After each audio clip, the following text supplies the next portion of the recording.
Good evening, ladies and gentlemen, and welcome to episode 101 of The Wise Guys.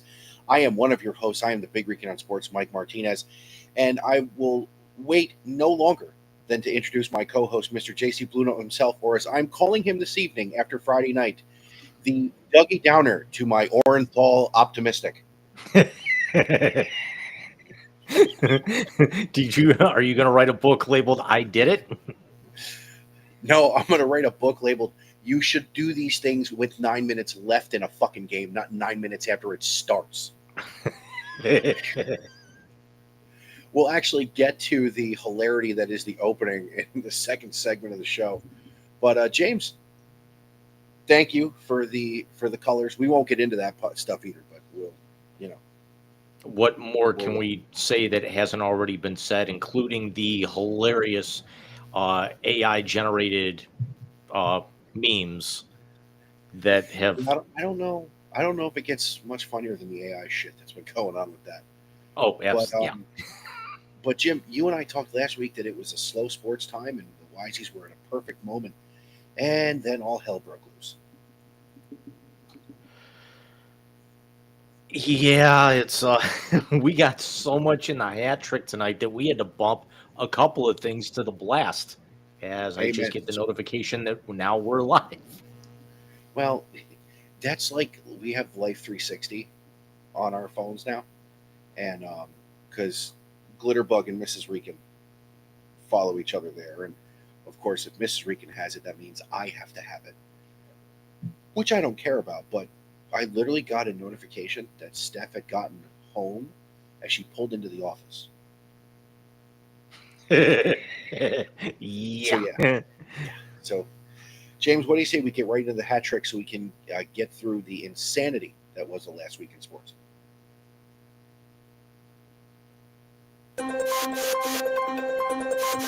It's the three biggest topics in the world of sports from the last week. Get ready for the Wise Guys hat trick.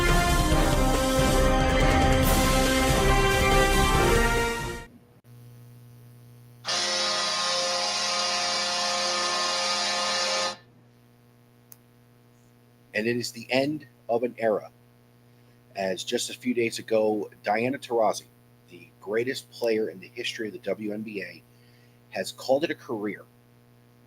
Diana, of course, being the preeminent name in women's basketball until this year, from the beginning of the century, uh, puts a capper on a career that included a 2009 MVP, an 11-time All-Star, six, count them, six gold medals, three-time champion, two-time Finals MVP, and of course, the WNBA all-time leading scorer. But her thing started at UConn, man, and she has just been a problem for basically 25 years.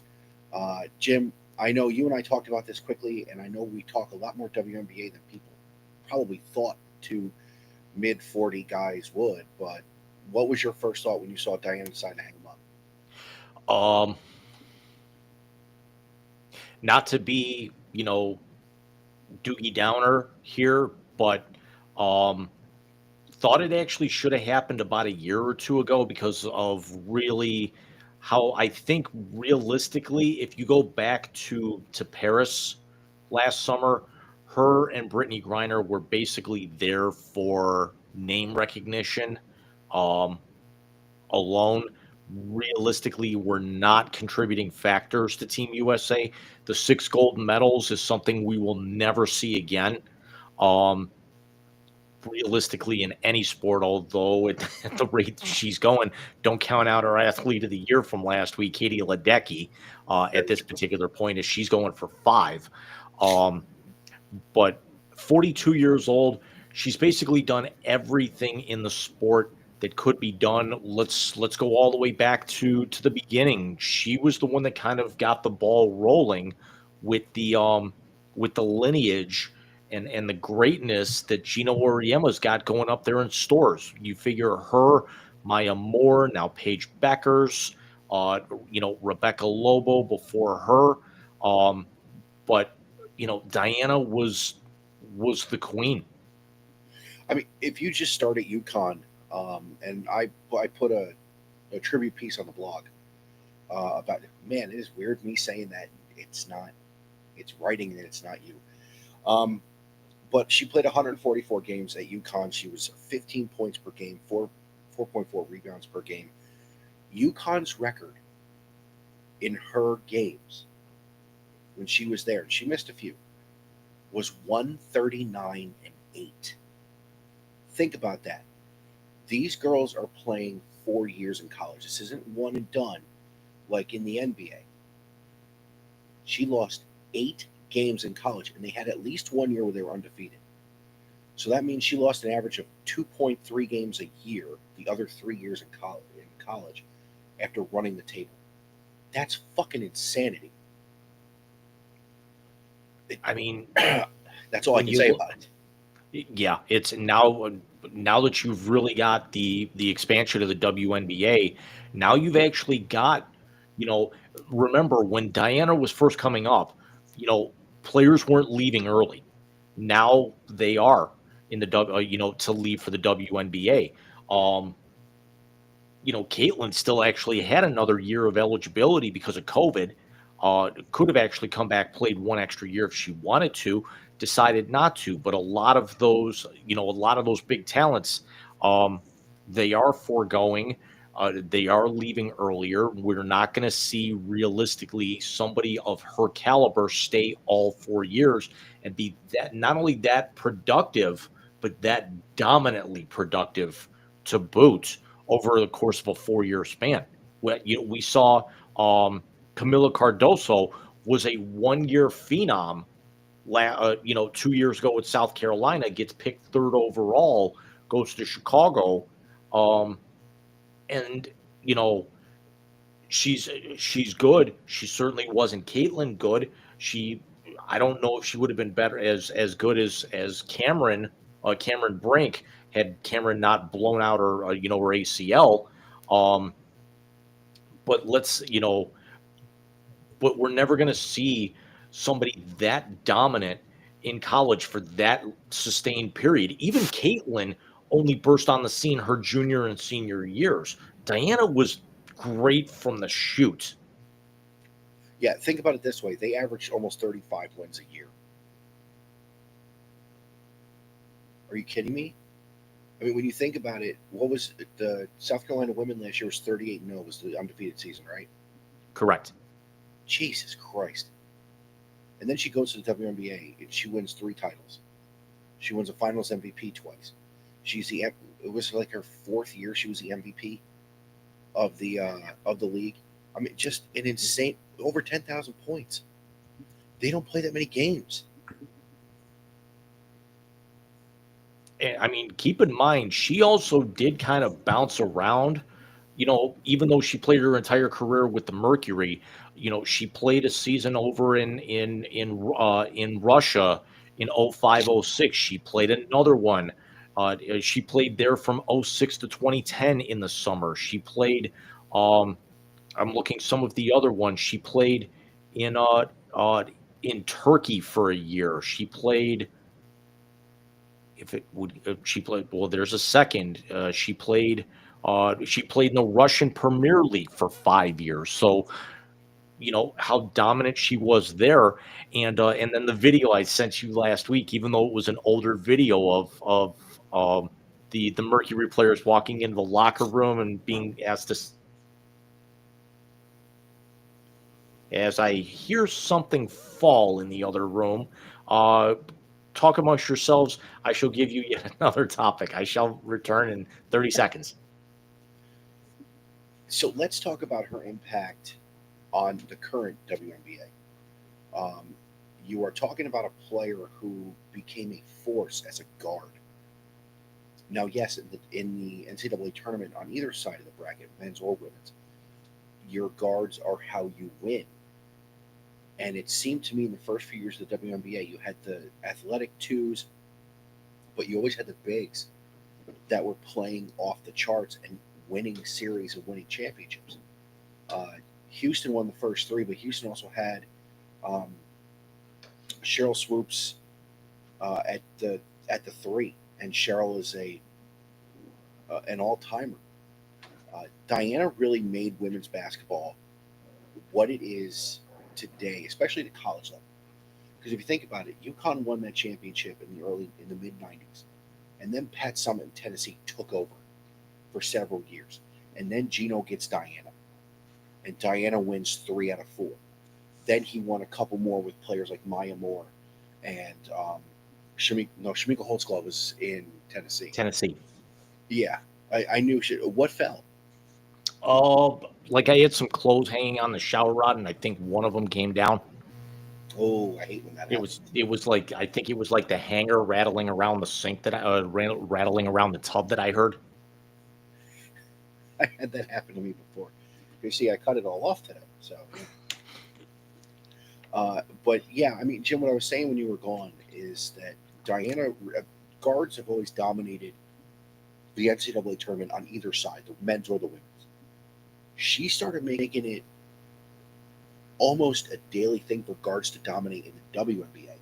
Because it seemed to me, even when Cleveland had the Rockers at the beginning, it was the bigs that were dominating and the guards that were setting pace.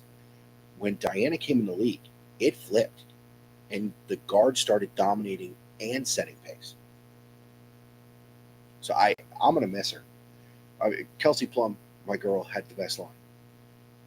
Dee's great, but she's an asshole. And how could we not love, Kelsey? That cannon of a left arm she's got? No, you can't not love her. We were talking about this the other day. I was like, I don't know why Kelsey Plum's my girl. And you're like, I think it's that throw. Yeah, it is. Although with the video I sent you the last week, I can't think of her name. Rebecca Allen might be my new favorite. Nice. Just for the context, as I started talking about it, I found a video and I sent it to Mike.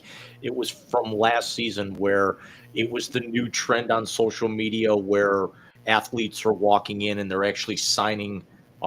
The social media coordinator or the videographer is asking them to sign old pictures of themselves. So I see those at like Comic Cons. I see those at the NHL does it, the NBA does it, and Rebecca Allen just does not take a bad photo.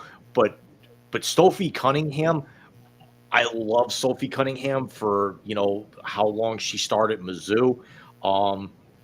But just seeing it and just ripping it up and throwing it on the floor and just walking into the locker room. I think my favorite one of those, when you slip in something somebody's got to sign that they don't want to, somebody actually tried to slip an Eli Manning jersey into Brady. I saw that one. That was a good one. So, hey, from the wise guys, not that it'll ever matter much to anybody, but hats off to the GOAT. In women's basketball. And you can have this argument with me about Cheryl Miller. You can talk to me about Cheryl Swoops, Cynthia Cooper. Who was Cheryl Swoops' running mate with Houston the first 3 years?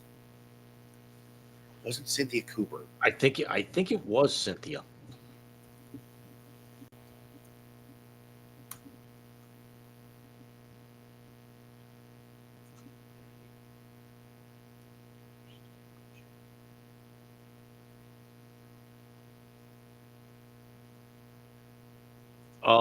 Cynthia Cooper was retired.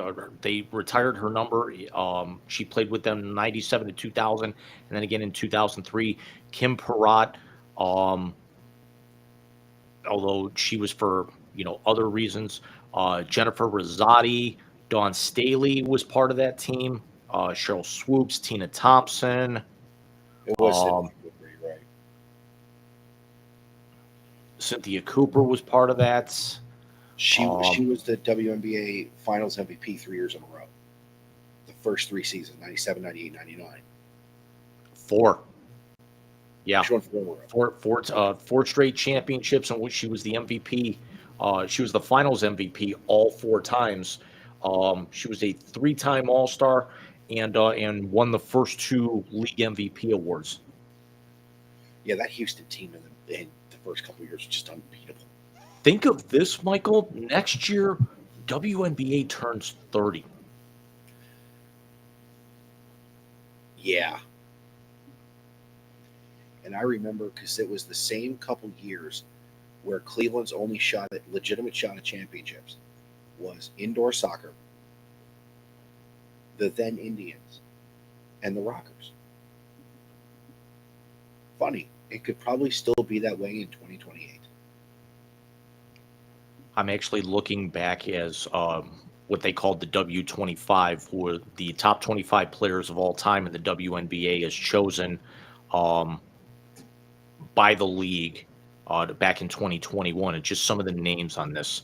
I'm going to go through them real quick. Simone Augustus, Sue Bird, Swim Cash, Tamika Catchings, Tina Charles, Cynthia Cooper, Elena Deladon, who was great and just I want to say had her career cut a little bit too short. Cynthia Fowles, Yolanda Griffith, Brittany Griner, Becky Hammond, Lauren Jackson, Lisa Leslie, Angel McCautry, Maya Moore, Ninika Ogumwing, I can't pronounce it, I'm sorry. Candace Parker, uh, Tisha Panachero, Cappy Pondexter, Katie Smith, Brianna Stewart, Cheryl Swoops, Diana Taurasi, Tina Thompson, and Lindsay Whalen. Yeah. Was it go back a couple. It was a couple before Diana. What was that name? Cheryl Swoops, Brianna Stewart, Katie Smith, Cappy Pondexter, Tisha Panachero, Candace Tisha Parker. Panachero, the Rockers. I'm looking through this because they also gave where they all played. Tisha Panachero played with the Sacramento Monarchs, the LA Sparks, and the Chicago Sky. Why do I think she was one of my favorites at the time too? None of these players I'm seeing played with the Cleveland Rockers, but again, the Rockers were around for they were not around for very long. 6 years. In the grand scheme of things. Yeah. I mean, and now we get them in 2028, so that'll be cool. But yeah, hats off to Diana. Phenomenal career at the WM, and she's leaving the league better than she got it. And if you think about it, like I had mentioned in the post, the face of the league is done. It's Caitlin. When the face of the league posts on Instagram, one word, legend. I don't think that's a drop the mic. I mean, without players like her and Tisha and Candace and all of the ladies that I just mentioned, amongst others that are not on that list, the league doesn't expand 3 extra teams. And Caitlin doesn't expand 3 extra teams over the next 3 years. The PWHL they're in their second season. They're going to be they're going to be winding down here before too long, before getting ready for the Walter Cup playoffs. There's talk now that the PWHL is going to expand by 2 extra teams, and they're going to announce that sometime in March or April to begin play sometime in 2020. I want to say for 2026, 27. Are we going to get a PWHL team in Cleveland? No, you're probably gonna be thinking that with the 6 markets that they're in now, you're probably thinking like Chicago, Detroit. So basically, more of the original 6. Boston. Well, Boston's got the fleet. Yeah. You could be possibly Pittsburgh. You've got your 3 major Canadian markets at least there. But I mean, I could see a scenario where maybe they want to start taking the league westward a little bit. I'm not sure if it'll be with the 2 teams that they'll probably announce here sometime in the next month or so, because they've actually said, the PWHL has said that they've had, after last season, they've had more than 24 different markets submit expansion requests. I want to say the WNBA had 12, and now they've actually got 3 extra teams that are coming in between, Oakland, uh, Toronto and Cleveland in the next 3 seasons, if not more. You know, looking for possibly 2030. Do they actually add 2 to 3 more by 2030? That's a pretty big expansion in a short amount of time. As long as none of the places are Phoenix, I think the PWHL will be fine. Well, the WNBA as well. Um, yeah, you're absolutely right about That was a little Phoenix. Although, that was a little tongue in yeah, cheek, Jimmy. Sorry. very, very much so, very much so. But I think the PWHL, the WNBA expansion works because of how players um, like Caitlin, like Paige, like Diana, like Sue Bird, how marketable they've actually become, in the bubble with the emergence of Fox Sports, the ESPN coverage, the CBS Sports coverage constantly, showing college basketball, them being put on the national stage with March Madness. Um, the PWHL still trying to get themselves off. I certainly don't want to say off the ground, but they've actually shown that they've got just as much staying power and be able to try and expand this out. Is it going to expand out to 20 like the WNBA is? Probably not. Are they going to be comfortable sitting somewhere around maybe 10, 12? Absolutely. Looking for markets, your Dallases, you're going to get a team in LA before too long. Your St. Louis, your hockey hotbeds, because you've already got your Minnesotas, you've got your New York, you don't need 2 or 3 in Toronto. You don't need 2 teams in New York right now because you've got one, because it's still in the infantile stage, just like the WNBA. You don't have 2 in New York. You're finally getting into Canada. You don't put too many markets in too close of a space here. Could Charlotte be on? Well, Charlotte's already, there in the Yeah, WNBA. Are you looking somewhere maybe like Miami before too long? I think Miami would be a logical step if they decide to expand. Because Atlanta's got a team, Charlotte's got a team. Most of the NBA markets where the NBA is strong have WNBA teams. As I said in the blog post about Cleveland, the turnaround of the Cavaliers post LeBron is why this is going to happen. If it's not the main reason, it's a pretty big driving force as to why this is going to happen. So, listen, I am excited. I will hopefully, if I come back in the summer, I can get to a Rockers game. Uh, I'd wear a Rockers jersey. I don't Depending care. on how it looks, I would too. I need a new Cavs one. I mean, But I don't get me mean, wrong. Don't get me wrong. you look at the Larry, you look at the markets that are there right now. yeah, Atlanta NBA team, Chicago NBA team, Connecticut doesn't, but they've got such a great college presence there in stores because of what Gino and all of the ladies have actually done up there. Indiana there's NBA, Indiana and NBA team, New York NBA team, Washington NBA, Dallas NBA, Golden State getting added for next year, or for this summer, I should say, NBA. Las Vegas, no, but definitely shown that before too long, when the NBA expands out to 32, they're gonna put one in Vegas. Um, could shit. could they extend could they extend to Nashville? I'm not sure, but you've also got Los Angeles, Minnesota, Phoenix, and then Seattle has been, Seattle came in back in 2000. Um, And, the Sonics leaving was not one thing, but you also figure they're going to be looking to bring. I would think right now, if you're looking to expand the NBA, you're, as Willie would say, brother Willie, the next item up for bid, you've got to be thinking with baseball. We talked about it. The 2 most logical scenarios we think are Charlotte and Nashville, because of how you've encapsulated the market just about everywhere else with the NBA. With the markets that you're in, you're not really missing anything. So why not go back to a market that you've been at before that renovated the arena, which was a lot of the problem originally when the Sonics moved down to OKC, and OKC has flourished, as the only pro sporting team only Big Four pro sporting team in the entire state, and then Las Vegas would just make sense because you've got three of the pro sports, although one of them is not going to be there for another 3 years. But you got to figure that the NBA is going to be coming. And I misspoke with Nashville. I meant Memphis because you have the Grizzlies there. But the thing about Tennessee is you have the same effect in Tennessee that you have in Connecticut.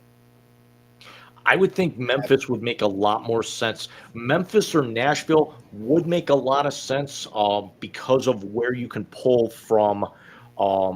You can actually grab the part of the market from Kentucky. You can pull from Knoxville, from Memphis, from Nashville. So you've got that that northern southern pull, if I can actually use that term. That central southern area. It would make sense.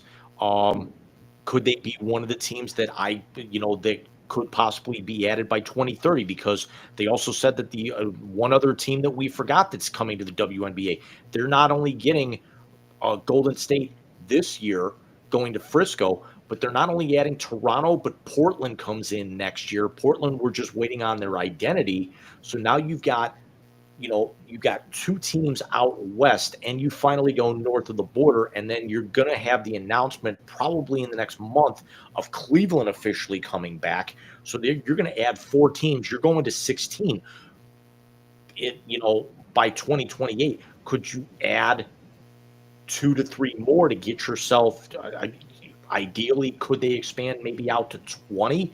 Would they have the staying power to go to 20 by 2030, only being, midway through the decade here? But let's also see what happens with the wake of women's sports, with the regime, that's fucking up our government right now. You could have said world, it's the same thing. But James, I think we should do our final hat tip to Mr. Rossi and say thank you for making the WNBA relevant and teeing up really the person who's going to take it next. What do you say we get to the next one there, buddy?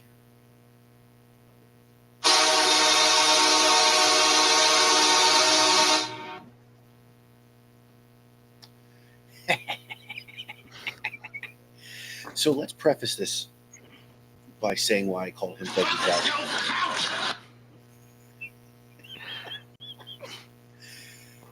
So Friday night, I'm upstairs and I have game in my ear, and the Cavs are getting just fucking hood stomped.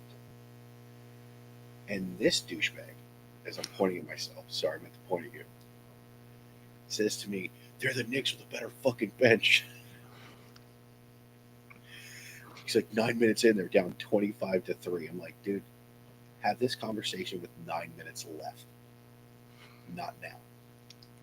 And sure enough, I fall asleep on the couch after a very busy day between the dentist and a workout after I get home. And, my mouth it was x-ray day. So my mouth was extra sore and stretched out and everything. Yeah. They reshaped all 3 of my mouth guards, so it's like I've got those in, so my mouth is like swollen and trying to adjust. So naturally, Jim passes out 5 minutes after sending Michael that text. I fall asleep. The game's not even on. I didn't even bother to turn it on, when I saw that. I had talked to Mike about an hour before the game and then totally lost track of time playing Warframe, and then saw the score 20 minutes after the game had started.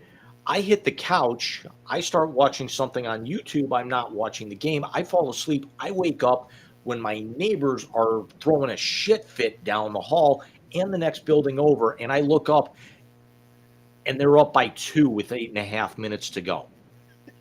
And ended up watching the rest of the game.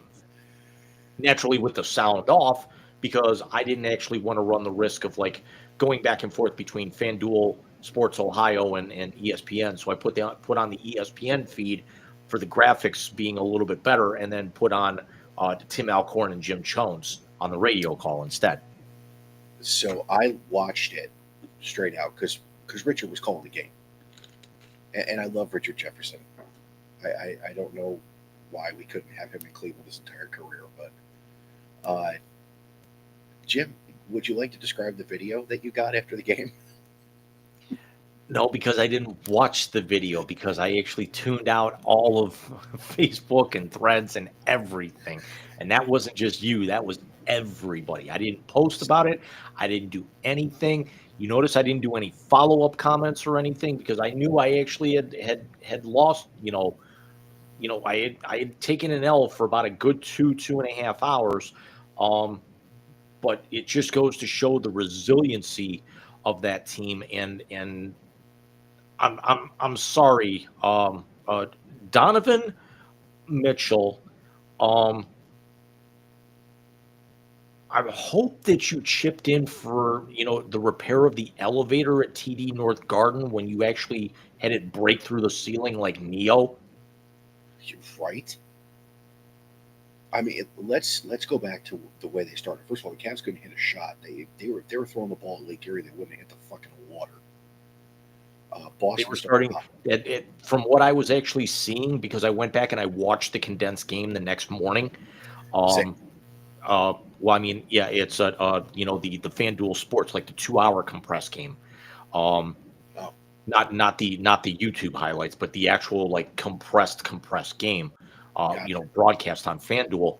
And it's like they were starting their own Boston Tea Party of their own with as much shit as they were throwing into Haba. Oh, it was terrible. But then something happened, and they just chipping away. I think Jason Tatum did that get the fuck out of here thing. Thought you went to Duke, don't you know how to fucking count? The third quarter on, dude, that was a team possessed. And that was a player possessed. Donovan Mitchell had a hell of a night. Do you see he's got the all-time record for most points per game against the Boston Celtics ever? Yep. That dunk in the fourth quarter that I was talking about earlier, where he jumped out of the gym and threw it down, you know what that reminded me of? Remember how you had to cut across the lane in the old Bulls Blazers or NBA Live old Sega games, and then for the signature dunks? Because that's what it looked like. He cut straight across the lane, took one step, and threw down a signature. And I'm like, oh my God, it's Bulls Blazers. My favorite part of that, though, wasn't the dunk. It was what he did after, and he stared at his own bench. Like, get on my back. We're going to fucking win this game. Let's go. And just all, like, for what the camera could pick up, like the first 8 or 9 rows, half of them are just, like, in awe, and then just the oxygen just getting sucked out of the room. I mean, Jason Tatum and Jaylen Brown had big games. If I heard Kendrick Perkins and Stephen A say one more fucking time that Porzingis and Drew Holiday would play, I was going to send a tweet to both of them and remind them when you talked about how easily Boston got past the Cavaliers last year. Donovan Mitchell played 2 games in that series. Jared Allen didn't play. Dean Wade didn't play. Max Strus barely played because of injuries. Shut the fuck up. It's a new year. It's a new team. And Jim, coming back from 22 down to win a game by 7 in Boston. This game wasn't in Boston. I mean, I can't be more impressed. And then they go and almost lay an egg against Portland tonight. The fuck. First team to 50, though. That's it. If you'd have told you and I talking about this season that they were going to go 50 for their first 60, the two of us would have laughed you out of the house. Time for some numbers.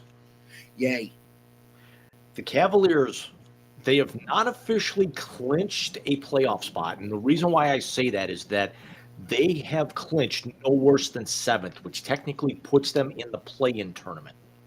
So, okay. And that's not officially the playoffs. So a lot of people are saying the Cavs are the earliest team to clinch the playoffs.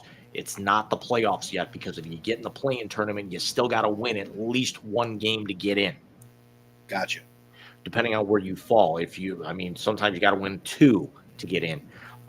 They can finish no worse than 7th. They're Their magic number to clinch the Central Division is 8. Their lead over Milwaukee with 26 games to go is at 14 and a half. Jesus. Their magic number to clinch a top 6 seed is 6. So their magic number to officially clinch a playoff spot is 6. To clinch a top 4 is also 8 because that's where Milwaukee is sitting right now. And to clinch the number 1 overall seed in the conference is 15. With a 7.5 game lead over Boston, again with 26 to play.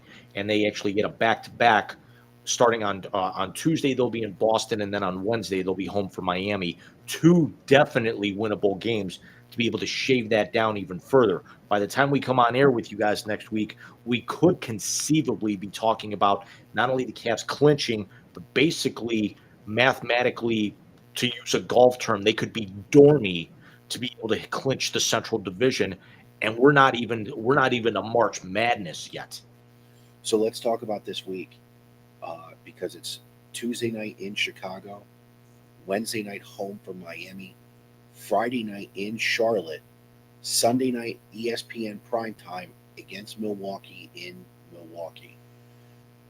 Theoretically, when you and I are on the air next Sunday, the Cavs could be basically sewing it all up, because Boston barely got past Denver today. So the score is not indicative of what that was because they were leading that game comfortably. They were leading that game by anywhere between 12 and 17 most of the day, and then kind of took their foot off the gas late.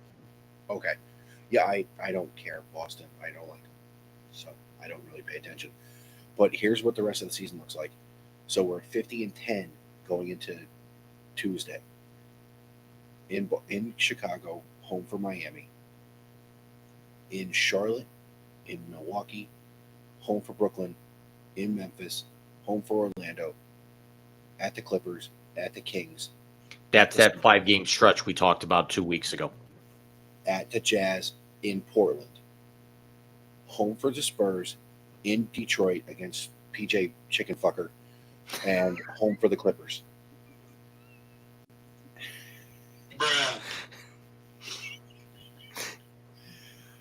So if I had a guess, that's 15 games left in the month of March. I have them winning 12 of those. I have 12-3 going out. That's 62 wins. What's the franchise record? 61? I want to say, wasn't it 65? Yes, it was 65. The year after they went to the finals with LeBron. Looking at the schedule here, so they've got the back-to-back. I'm trying to see how many back-to-backs they have. So the Clippers and Kings on the 18th and 19th is a back-to-back. And then that's also a murderous stretch because you got back-to-back Tuesday, Wednesday, off Thursday, Friday in Phoenix, off Saturday, play Sunday, 2 days off at Portland, day off, home to San Antonio. So you're flying cross country with just 1 day of rest. And then it's back to back. So that's so the 27th, 28th is a back to back where you're coming off of that murderous stretch of 5 games in 9 days. You come home to San Antonio, and then immediately after that game, fly out to Detroit. Then you get 1 day worth of rest, and then you come home for the Clippers. You get 2 days off for New York to open April, and it's a whole bunch of every other nights back and forth here. They have that 5-game road trip, and I'm looking 1, 2, 3, 4, 5, 6, 7, 8, 9, 10. So they have 10 road games this month. 1, 2, 3, 4. So 15 games left this month, and 2/3 of them are going to be on the road. So they've got 5 and 8 days. They've got 22 games left. I can see 17-5 with the way they're playing. So you're going to get to 60. If they do that, again, if you're going to get to 67 wins, you're going to have home court throughout the NBA playoffs. Because I don't think OKC is going to win that many games. You don't have to play Boston again. The Knicks are atrocious against good teams. Really, that West Coast trip is going to determine what your final win total is. I can see them getting to 67 and 15. And I'm sorry, Boston's great. They're the defending champions. A Game 7 in Cleveland is different than a Game 7 in Boston. Due respect to that team, they haven't shown me they can win on the road when a team is healthy yet. They haven't. As Especially the a team as deep playoff as this picture, Cavs team. the playoff picture is starting to take some shape here. We're actually starting to see, you know, in the East, the East is the East. You've got the 4 teams in the play-in tournament are all under 500. Michael, do you know who the 10th team would be in the Eastern Conference right now? The Chicago Bulls. I was going to say Chicago. The Bulls are 13 games under 500 and technically sitting in a playoff spot right now.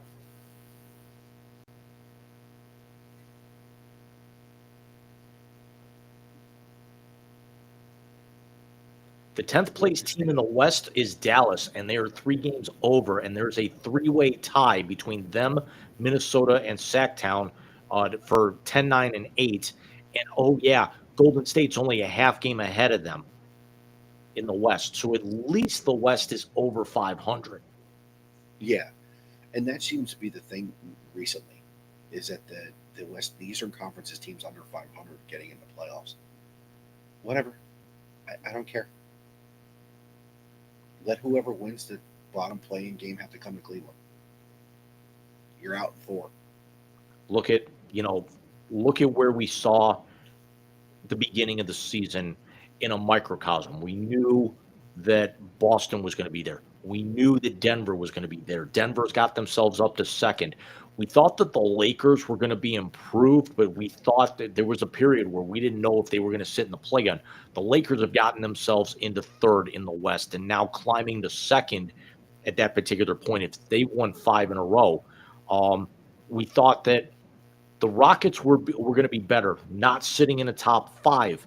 The Suns, incredibly underwhelming. They are 3.5 games out of the playoffs right now. We thought that the Sixers were going to be possible, we're going to make a decent run. They're right now 2 games out of the play-in, and easily the most disappointing is Joel Embiid was announced earlier today to be shut down for the season because of that knee issue. We thought that Brooklyn could be a playoff team. They've lost 4 in a row. They're 3.5 games out. Orlando has hit the injury bug hard in the last few weeks, but they're still sitting in the play-in tournament. The Pistons, we actually thought were going to be a little bit more improved and possibly contend to get into the playoff, not sit in the top 6 and actually have a legitimate shot right now. They are 1 game out of being in the top 4. Who are the top 6 in the Eastern Conference? So Cleveland, Boston, the Knicks, the Bucks, the Pistons, and who? And the Pacers. And the Pacers. So realistically, if you also add Chicago, that means all 5 teams in the Central Division are technically in a playoff spot right now. Jesus Christ. This is old AFC North shit. I'm sorry. NFC North shit.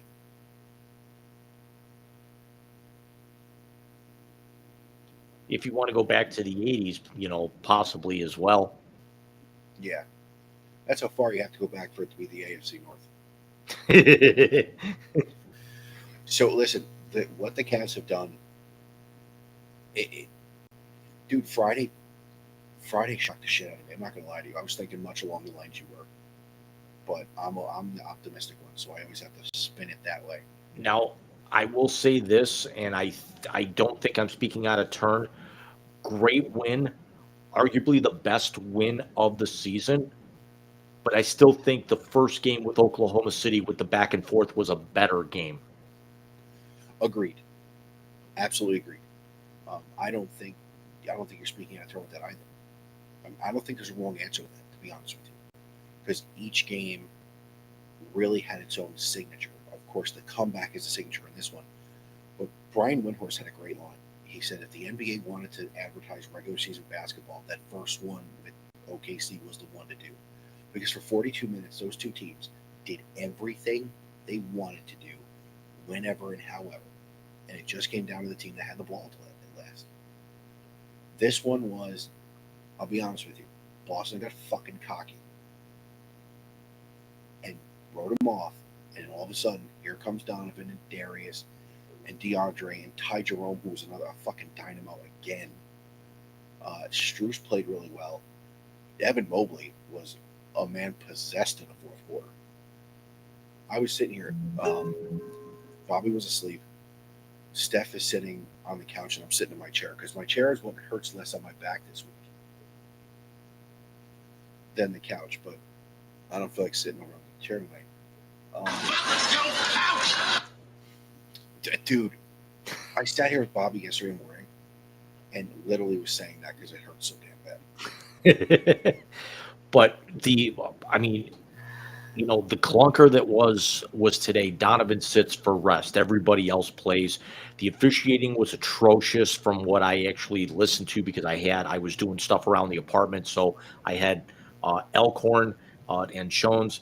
And I know you're not a huge fan of his. Tim Elkhorn calls himself a very, very entertaining game. He has grown on me immensely in the last 2 years.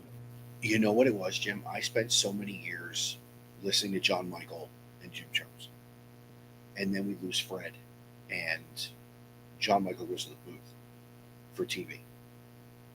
And it was during the bad seasons. There was something about him I didn't like. So then I gave it another chance, and I think I was on the phone with you when I downloaded the app and started listening this year on the NBA app. And I really do like the way he calls a game. I really do. I didn't have it on today because I left the earbuds upstairs. But then I said to Bobby was going to bed early because he didn't nap again, and it was just starting to get all crazed. So I said to Steph, I said, do you care if I put on the last 5 minutes of the game? The Cavs are actually showing their sack today. And she goes, creepy. Go ahead. And we're watching it, and I'm like, all right, it's going to overtime. She goes, it's 5 minutes. First overtime this game this year. One of only two teams in the entire NBA that had not played an overtime game up until today. Do you know they have 10 wins after trailing by 10 or more points? Yep. In a game? They have 10 wins like that, but have only lost 10 games all year. What the fuck? Matter of fact, I take that back. They were the last team in the NBA that had not played an overtime game up until today. Jesus. So an interesting question on Facebook before we went live. I want to ask you this real quick before we get into the final topic of the hat trick. Take the 2016 team and the 2025 team. Flip the All-Stars.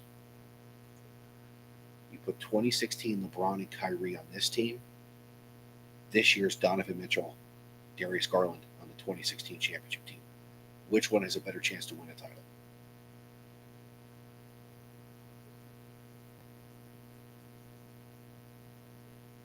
I'm here so I won't get fined.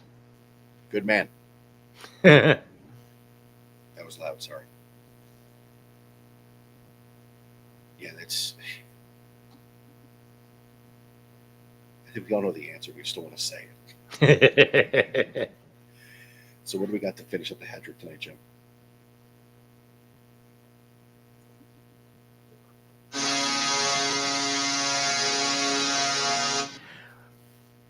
They call it silly season when it approaches the trade deadline, but it's also silly season right before the draft, and the NFL is no different. That, oh my word, have we had some news going back the last 2 weeks? Because think of this, it is 9 days A week from tomorrow, if you count today, it is 9 days until the open of the 2025 NFL calendar. It is exactly 30 days after the Super Bowl that everything busts loose. So we see that we had the NBA had their blockbuster trades. The NHL had their blockbuster trades. The NHL's trade deadline is this Thursday. The NFL wanted to get in on the party apparently as Debo Samuel, the off-maligned star receiver for the San Francisco 49ers who requested a trade last year and was not moved, gets his wish and is headed to arguably the best up-and-coming team in the NFL. The only problem is they play in the same division as the reigning Super Bowl champions, and that is the Washington Commanders. Michael, your thoughts when you saw this earlier this weekend? That the Washington Commanders are going to win the NFC East next year. You have now given Jaden Daniels not only an established All-Pro and Terry McLaurin, all bias aside. Now you add Debo to a team that did not have to give up a high draft pick, who has good cap space, good ownership, two playoff wins under their belt, and a trip to the NFC Championship game this year, and you gave them such a dynamic weapon that you've made them better than anybody not named Philadelphia in the NFC, and that's with taking Matt Stafford and keeping him in LA and everything else. This is the second best in the NFC. Talk about a move that nobody saw coming, that we knew that there's a chance that Samuel was going to get moved. But what was more surprising, Samuel getting moved that we thought was going to happen, or Matt Stafford, who actually just 48 hours earlier was reported to be able to seek a trade and then re-signs as a restructured contract for 2 years? Well, I think Braun said it best, or Bran, excuse me. He saw free agency. He saw the shit teams that wanted him, including the Cleveland Browns, and he decided he'd rather have a chance to win and take less money. And I don't blame him. I think Stafford's got only one of those years left, to be honest with you. So he needed to go somewhere where he's got a chance to win something. With the success they had this year, I think the Rams were the logical place. As far as the second part of that, Sanders and Ward not throwing, who the fuck cares? As long as they don't do stuff with the brooms like Johnny Manziel did and Zach Wilson. I'll be honest with you, watching some tape of both of them, I don't know if either one of them are going to be any good with where they're going to land. Ward at least interviewed. I know that Colorado's Pro Day is coming up, I want to say on the 23rd. Miami, I want to say, is in 2 weeks. That seems to be the trend for a lot of the top picks. Shadur's also said that he won't attend the draft. So, I mean, here's his ego, at play. That's Sanders' ego. I mean, thankfully, after him, we're not going to actually see anymore because his brother's not nearly as good. His brother's going to be a practice squad guy. No, Shiloh will find a place to play. I think Shiloh's better than what people think he is. On somebody's practice squad. Yeah, he'll bounce around. He's going to bounce around in his career. Yeah, but Shiloh plays defensive back, which you're going to test him against his father, which is stupid. His old man is the best of all time. But another individual that was at the combine but did not participate and interviewed was Penn State's star defensive end / linebacker Abdul Carter, who's getting a lot of plug now to be the number 1 pick in the draft. Now needs foot surgery for a stress fracture. Michael, does this reek of, and his name eludes me now, of the Michigan stud who got picked and had to sit for a year with surgery? David Njaba. That name is burned into my head like Tishmunga Biakabatuka, to be very honest with you.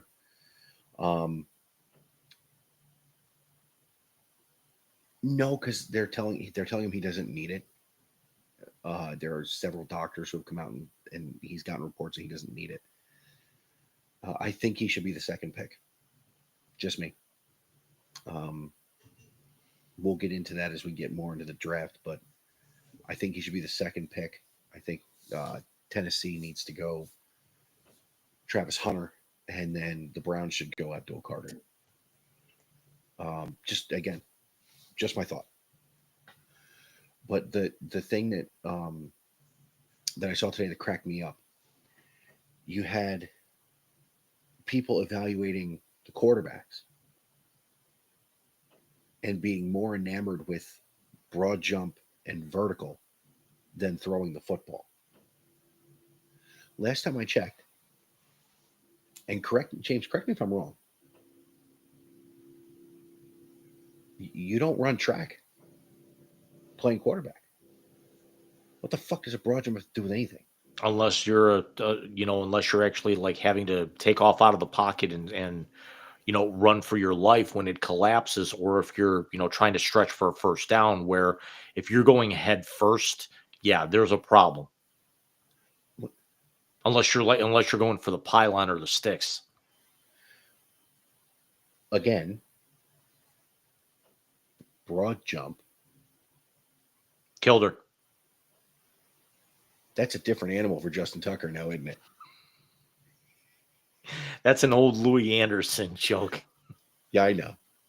I love Louis. John Panette was another good one. We're getting off topic. Tried all the events. Tried the pole vault. Drove that sucker right into the ground. Did a great thing, though. I straightened out those uneven parallel bars.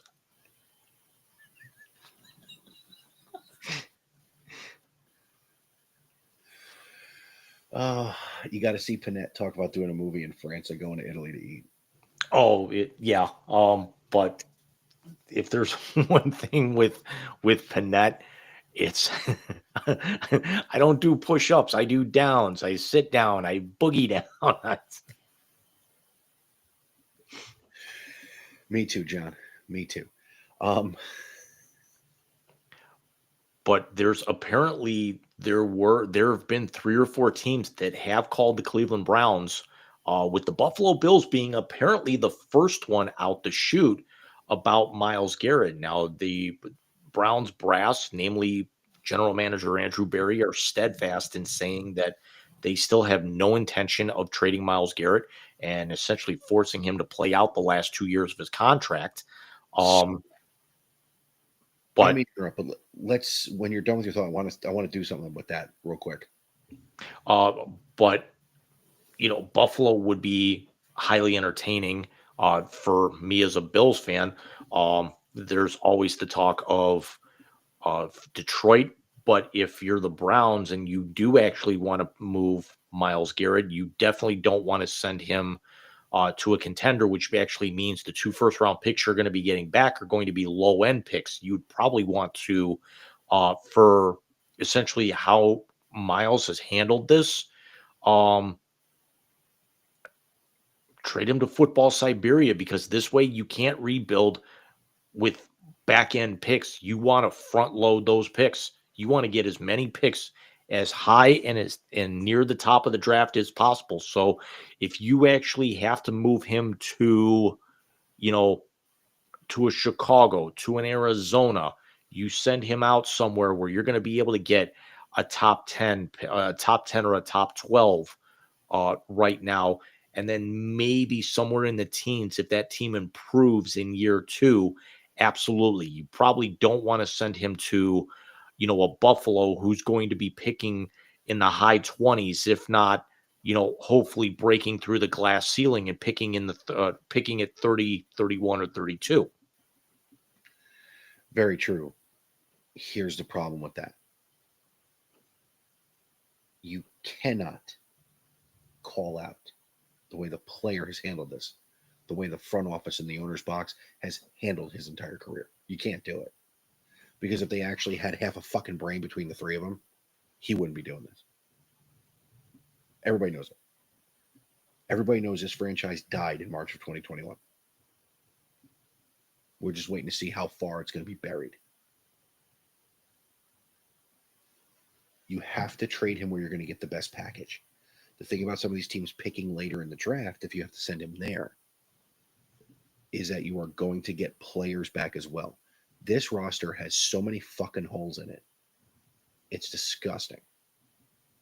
Whether it's players you brought in because you thought they'd be good and they weren't, guys who can't stay healthy, or just plain not playing well. You've got way too many holes in this roster to be picky about being pissy about the way he's handled this. You can't. You can't do it. You got to send him where you get the best package.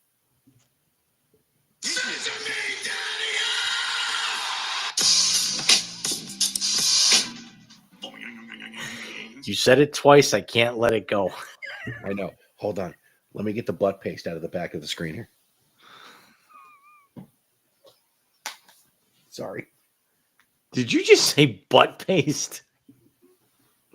Yeah. It's from when he used to wear diapers. I just haven't thrown it out yet. That's what she said.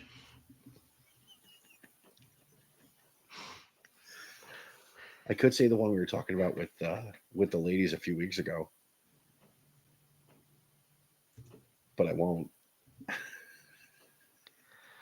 Speaking of which, congratulations to the ladies on episode 1. Congratulations. Yes, their introductory reel is done. Their Facebook page is done. And they will be re-recording their pilot episode, I believe, next week. Did you watch any of the I stuff? watched 3 out of the 4. I was actually trying to watch. I had them at work, and I know that there was certain things that I couldn't really get through at work. But I did get 3 out of the 4 done. So, since I've actually been out of the loop and everything, and was kind of like, it was a chaotic week. So you Same. saw how little I responded to you for a Yeah. lot of things. Our production meeting on Thursday was less than 10 minutes. Name the last time that's happened in the 3.5 years of this show. But was that actually the show, or was that basically what the concept was? That was a dry run. Okay. Is what, because they wanted to clip it and do things and help, ask our opinion, get some help editing. And when Kayla and I sat down a couple days later at work, I said, listen, just my opinion, you two figure out what you want to do. Do your clips from this to get everything started and re-record episode 1 as its own thing. They're going to move locations. They're going to, stuff like that. As location buys in, they were in one room. They're going to go to another one. They're going to let the beverages kick in a little bit before they start. What kind of food are we talking here? Are we talking popcorners? Are we talking pierogies? What are we talking here? Wine. It's not its own food group. What is a Parma girl? Okay, we have different definitions, because there's a Polish joke in there somewhere, dude, and a pierogi joke as well. But if it's what I'm kind of grasping straws at, you're gonna have to fill me in, because I can't remember. I always made Polak jokes and told them they were stuff like pierogies. The views expressed by Big Rican do not necessarily represent the wise guys, or at least the other half of the wise guys. The laugh is the best part. There was a part of I was like that close to like clipping it as my ringtone for you. I still might. Oh God. Oh, well, we're an hour and 5 minutes in, Jim. What do you say we get to halftime? I got to get a cough drop going. I sound like shit. Well, we will see you guys here once I actually get the video loaded. We will see you guys here in the next few minutes. We'll come back. We'll hit the we'll hit the blast. We got a loaded blast, although we can rip through it. We'll have the translator, and then we'll get out of here for tonight. See you in a few.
And we're back. Took a few extra minutes tonight. You know what I did during halftime?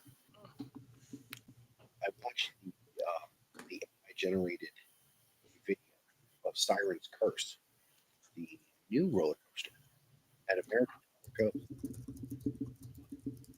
Yeah,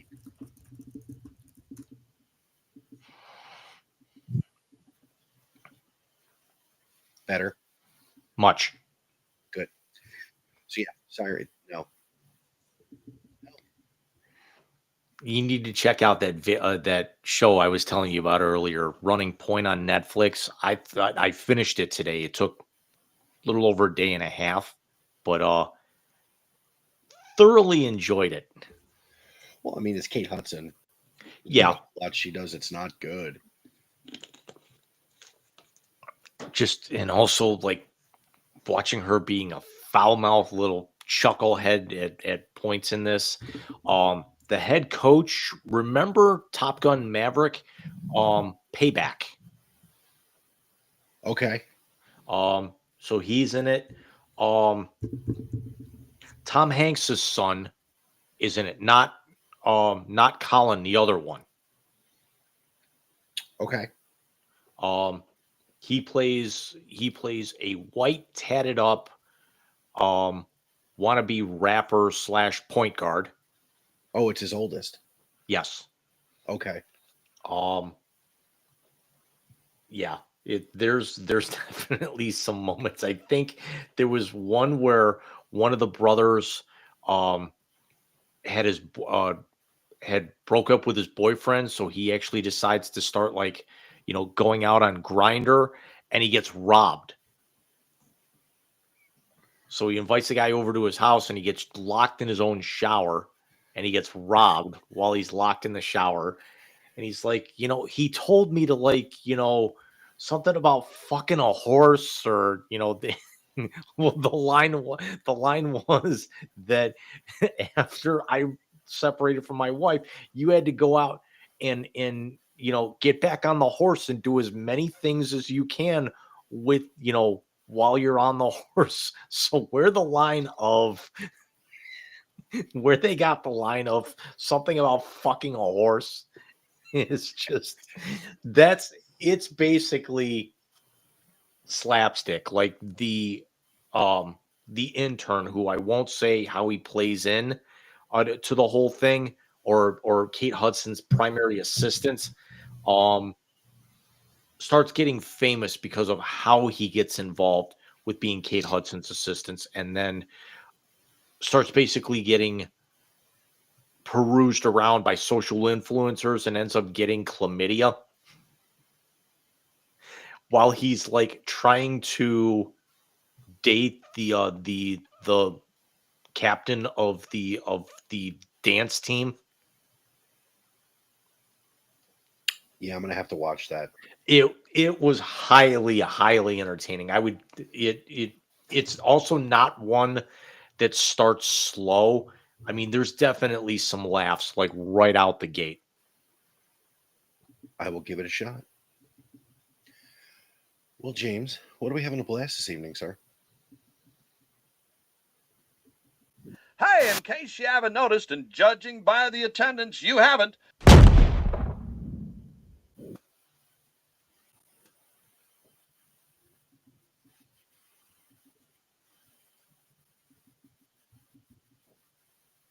If I may, Columbus, Ohio showed out last night. They did, and that's part of what we're going to talk about. But where would you like to start tonight, Mike? Because we got plenty to pick from. Well, let's start all the way at the end so we can end on a high note. And yes, we are a sports news bunch of chuckleheads. So the sports movie world lost two important actors. We'll start Michelle Trachtenberg because everybody knows her from Buffy, and no, vampire slaying is not a sport, although it should be really. Um, but of course, Ice Princess being a big movie, but we all affectionately remember her as Buffy's little sister in Buffy the Vampire Slayer, Ice Princess Euro Trip, which was a great film. Speaking of Hanks, um, lost. She was found by her mom at the age of 39, right? 39. Um, I haven't seen anything other than they think it may have been complications from her liver transplant. About a year ago, I think they said she had it. And Although there was a comment that came out from her ex-boyfriend, current one of the stars of the ABC series, the Rookie, Sean Ashmore, that she did actually have a significant alcohol problem a few years ago. was probably what led to the liver transplant. And then, of course, what was his name in Hoosiers? I can't ever remember. All I remember is he was Jimmy McGinty. I got to do it. Go get it. Go get it. Um, but Gene Hackman,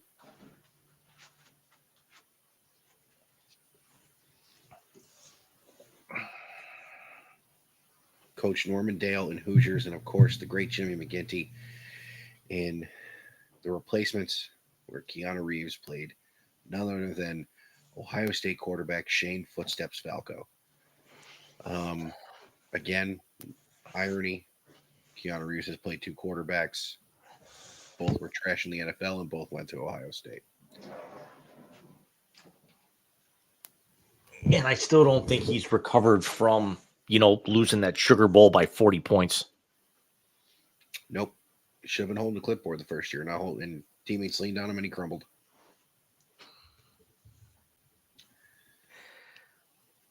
But it's losing. 2025 has been a bitch.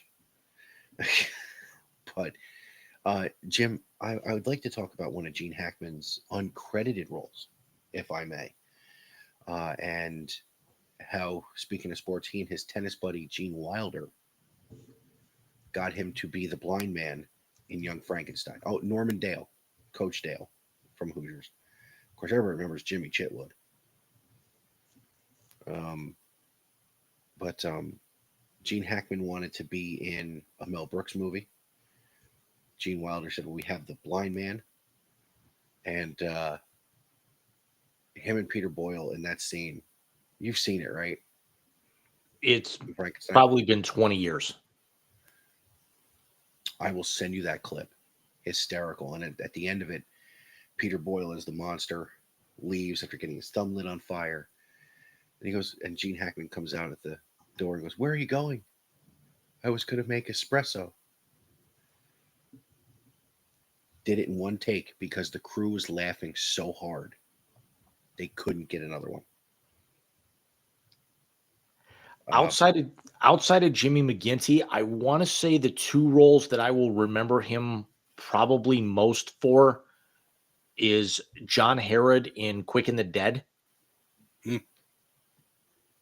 and arguably, I think his best movie, FBI agent Rupert Anderson in Mississippi Burning.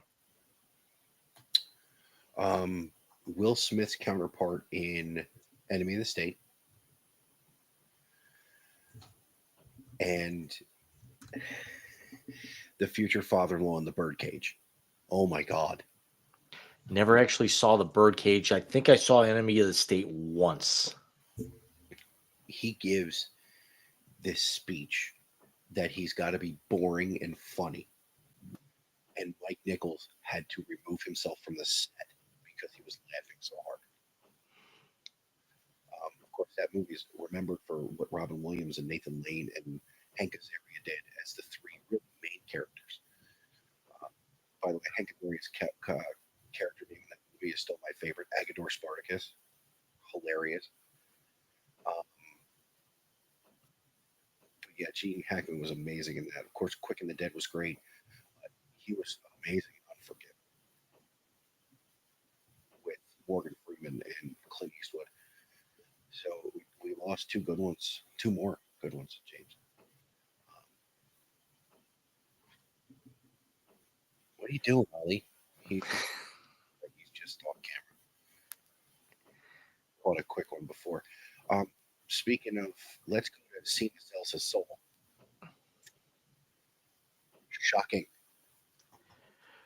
20 years, and we finally got what we wanted. A John Cena heel turn. That nobody thought was going to happen in his final year, nonetheless. You thought he was going out as the babyface of all babyfaces.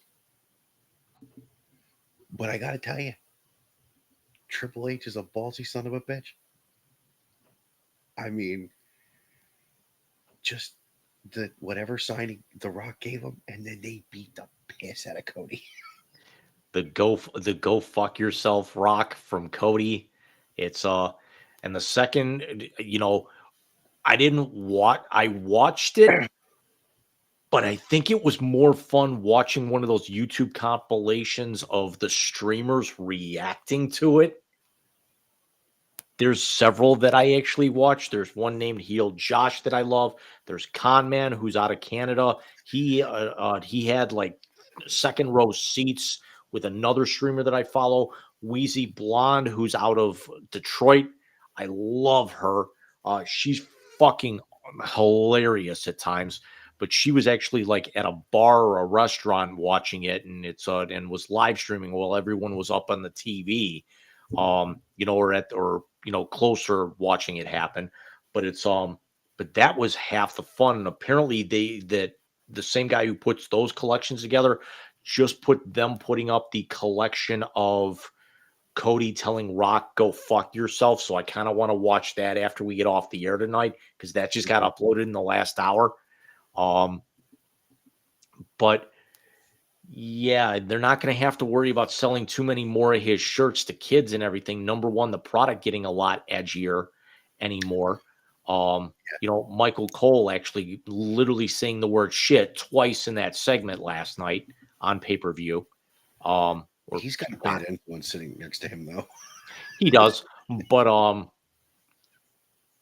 the bald spot is becoming a lot more noticeable. So you got to strike while the iron's hot. So some guy actually said it best. The second it happened, they said after he finally calmed down, it's like, fuck it, I'm on board. Cena 17, Cena for 17.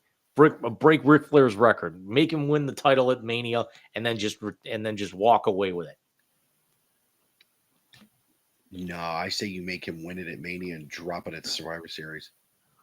Or do we actually get the double turn that Cody was in on it all along?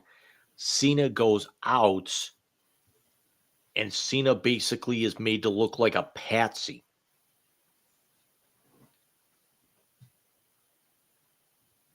Jim, when you and I started the show, did you think we'd ever break down what was going on at WWE again? No, because I haven't watched AEW very much in the last few months. The product is good, but it's like I'm just burnt out on wrestling for a while. Although I will say TNA's product is getting a lot better. And I don't even think it's really so much the WWE crossover influence, just that they've actually come to play anymore. And it's not because of one guy who we cannot say again. We shall call him the Hall of Famer.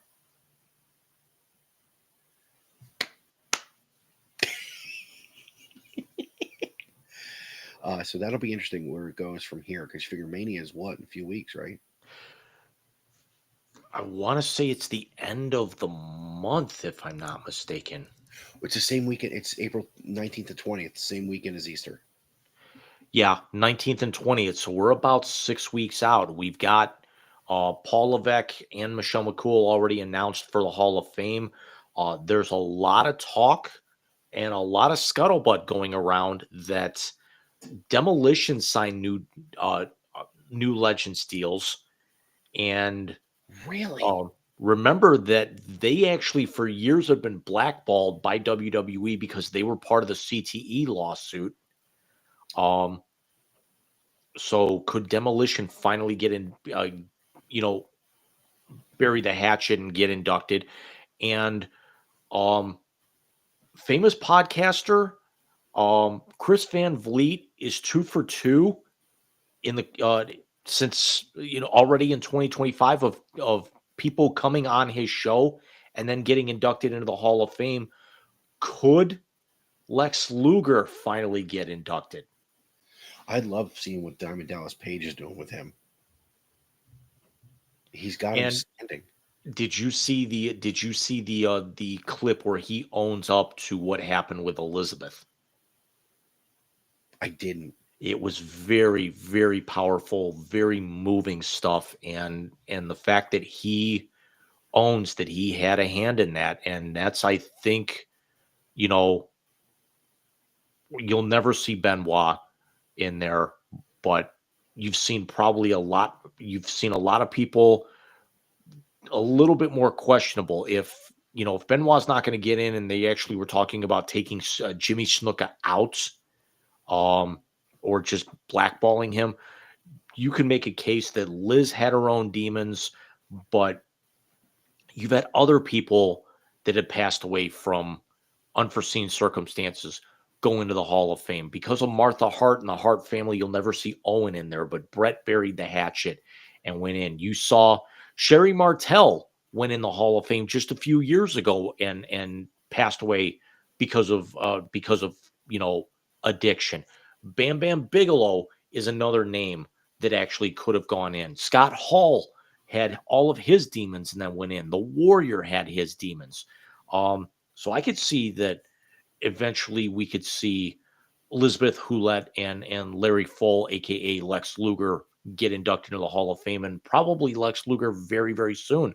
I'm thinking, because you can't just look at just their WWE body of work. He's a 4-time WCW champion. He's a 6-time United States heavyweight champion. He never won a title in WWE.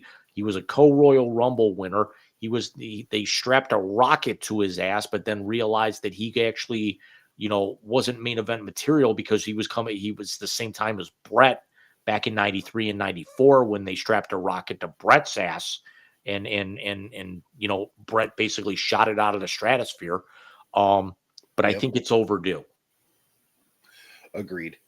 I'll never forget him body slamming Yokozuna on the deck of the Intrepid. He actually brought that up, that he actually said that he was in cowboy boots and had no traction in that ring. And Yoko said, just hold me and I will do the rest. Yoko basically slammed himself. And I never knew that story up until the Van Vliet podcast last week. I mean, Rodney was a great dude, from what everybody said. Yeah. Is that he took care of everybody. Of course, they're all fucking related anyway. I mean, it's when you basically make the family tree from the Royal Tenenbaums, another great Hackman movie, basically look like a footnote at the bottom of a Wikipedia page, something's not adding up. You said no maths. Yeah. Unless I I pull will out say- an abacus or something. Exactly. I will say this about last night. I find it very hilarious and very set up that Punk pinned Rollins, Rollins stomped Punk, and that's how Cena won the fucking Chamber. I did see that part of it. So We've got Bianca Belair going to WrestleMania, which I thought was the wrong call, although it's a little too early for Alexa Bliss. Jade Cargill coming back. Whoop-de-frickin'-do. She obviously, I think what they also did, they screwed the pooch and they had her attack Naomi as opposed to attack Bianca because they realized that she's so limited in the ring, she can't hang with Bianca in a main event type scenario. And every red-blooded male in Canada basically went home happy because we got Trish and Tiffy time. yeah, That's just warm and fuzzies. hit the button.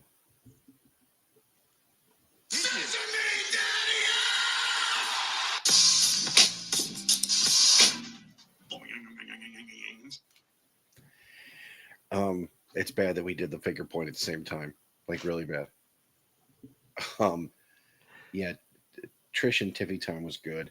I see Sami Zayn and Kevin Owens put on a great show. And then Sammy's about to get pile driven into the friggin' concrete. And all of a sudden we hear voices in our head.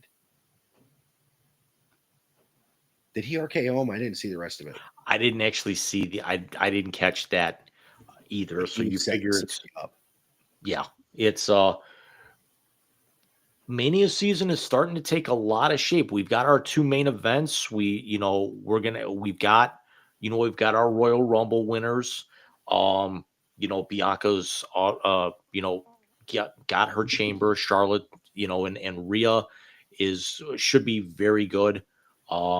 Although as many times as she's actually changed her face, I don't know how Rhea's going to combat the odds of having to fight Charlotte and her three other faces from over the years, because she's her own stable with as much plastic surgery she's had.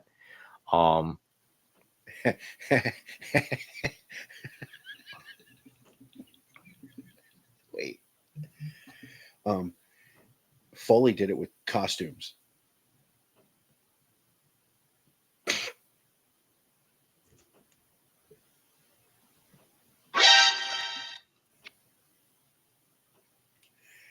You said the different faces, and my first thought was Foley. I'm sorry.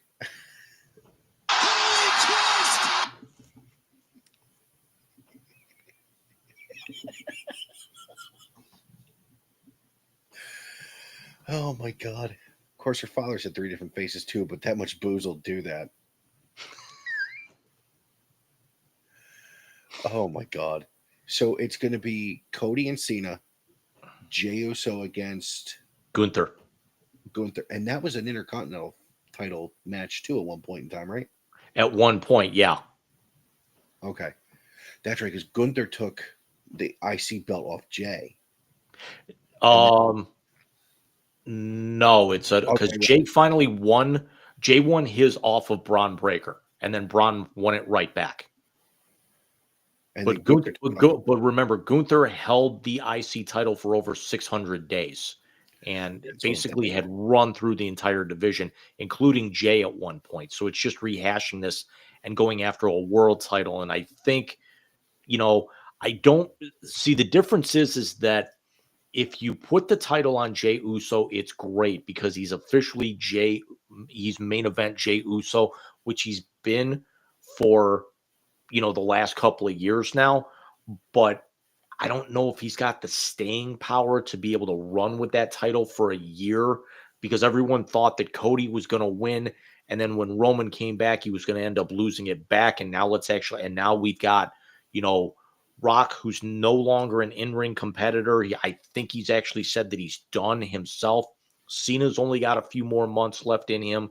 So now it's very much now like this generation's, Stone Cold selling out to McMahon to take out The Rock at WrestleMania 17. It definitely sounds like because he couldn't get Cody, he gets Cena. Now it's very interesting to see what's going to happen because Rock's not going to be. Cena's not going to be at Raw tomorrow because he's got to fly overseas for a movie shoot or something. Gotcha. So at least that's. And did you see Cena's press conference? I didn't. I'm gonna go watch it though. You're not going to miss anything because Rock talked about it, Triple H talked about it. Cena walked in with his gear on, his hat and his shirt. He sat down, he took the mic out of the tabletop stand and he dropped it on the table and he walked away. He literally mic dropped and walked away. And the best thing to come out of this, Ronald Killings, aka R-Truth, saying that the photo that he saw of Cena turning heel is AI generated. R-Truth is the best. By the way, somebody put up on TikTok that the only person Cody can get his back up is Vin Diesel.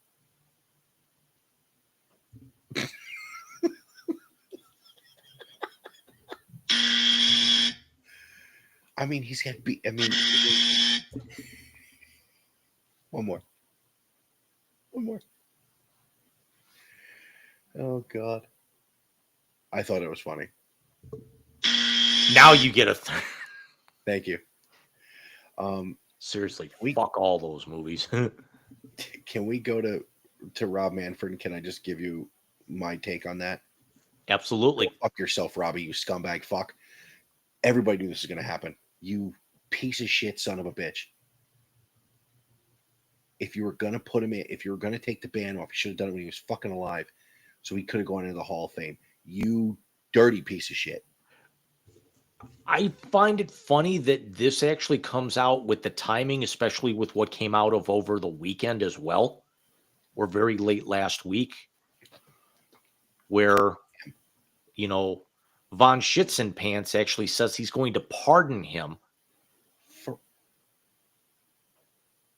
For tax evasion 40 years ago? That's got to be what I'm thinking of because he's got no control over what baseball does. I will say this. If they lift it and he puts him in, he's got to put Shoeless Joe in at the exact same minute. Exactly. God, what the fuck? For all the good Manfred does with cutting ESPN the fuck out like I had written in the blog. These are the reasons my head hurts, James. Because the stupid is so fucking strong in the world. It's just getting worse and worse. And that motherfucker, it might be the worst one. I mean, he's quickly becoming the worst commissioner in sports. Quite frankly, I'm a worthless fucking fat ass who shits his pants. I mean, they both are. There's such a gap in reality, you'd think it's his fucking teeth. I mean, I can't do this shit with this guy. And now, you see what Tony Clark said last week? No. The head of the MLBPA, the most powerful fucking union on the planet, says there's going to be a work stoppage after 2026. Sure, because you've got 3 teams that account for over $1 billion worth of salary right now. Lockout. Not strike. Lockout.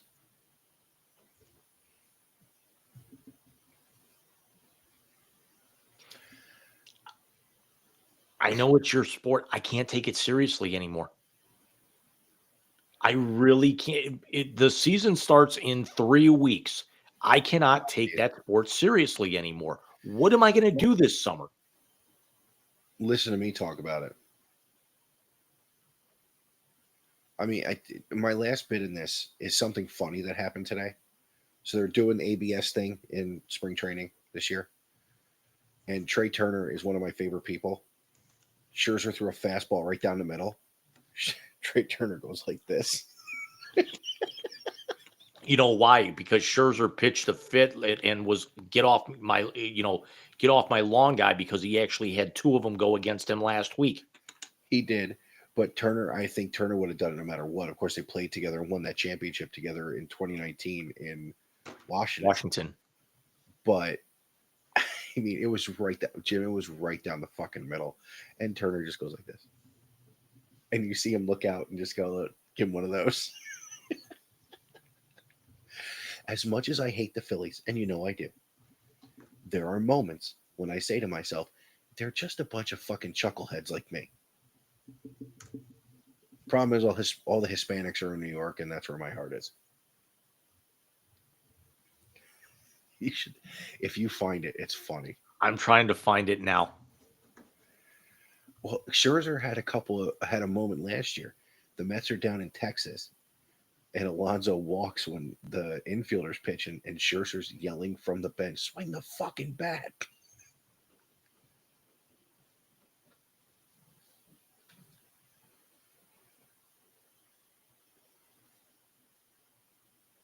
Are you trying to find it? No, that's just an AI voiceover of it. Oh. Well, let's get to your sport here, sir, because again, I gotta find this clip. hold on, let me see if I can find it.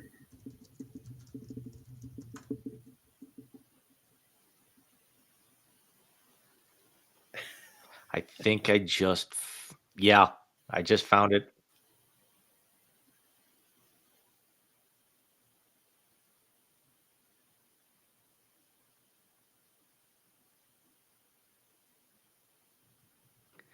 And he's just smirking at him. God, what a troll. Couldn't have come against a better guy. You know, for as intense as he is, Scherzer's a decent dude. He's a decent dude, but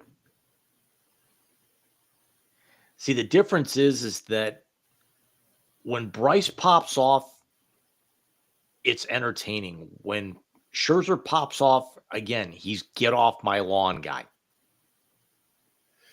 Yeah. Yeah, and I'm sending you something to your Facebook Messenger because I went on YouTube to try and find it for you. It's 28 minutes of the streamers going crazy about Cena. The heel turn or the go fuck yourself? The heel turn. I saw that. Oh, okay. I watched. There were certain ones towards the back end that I wasn't familiar with, and I just kind of skipped by them. But yeah, that's the one that I was talking about. Okay. Dear Lord. So let's get to your... So on the ice, we actually had a very eventful weekend here. Just in the last couple of days, Alex Ovechkin is 10 goals away from tying Wayne Gretzky's record. AO has gone off. He says he's feeling it too. He's 11 away from breaking it. That's insane. That's insane. By the time we're at this rate, I want to say he's got like 5 goals in his last 4 games. Mm-hmm. We saw history in the NHL today, compounding on top of history. What was that? Ilya Sorokin of the New York Islanders became the 3rd goalie to score a goal this year. Really? The other 2 were Philip Gustafson in Minnesota and Alex Nedeljkovic in Pittsburgh. Sorokin was the last Islander player to touch the puck, and Steven Stamkos threw the puck in his own net with the net pulled, and the Islanders already up 7-3 yesterday in Long Island. So Sorokin, as the last Islander player to touch the puck, was credited with his first goalie goal. Jesus. Prior to this season, we have never seen more than 1 goalie goal in a year. I want to say it's happened 19 or 20 times. We've seen 3 this season alone. Gustafson and Nedeljkovic were shots. Sorokin became, I want to say, the first one since 2019 to be an own goal. That's crazy. Matthew Tkachuk is headed to injured reserve at the worst possible time. Do you think he got fucked up in the fight he started, like one of the Hansons in the friggin' fort? The report that I'm seeing is that he injured his groin, thankfully his own. If I can actually steal the Stuart Scott line, it might have been Rich Eisen. It was one of the two. No, that was a Keith Olbermann line. But he apparently injured his groin in the last game of the round robin against Finland in the Four Nation face-off.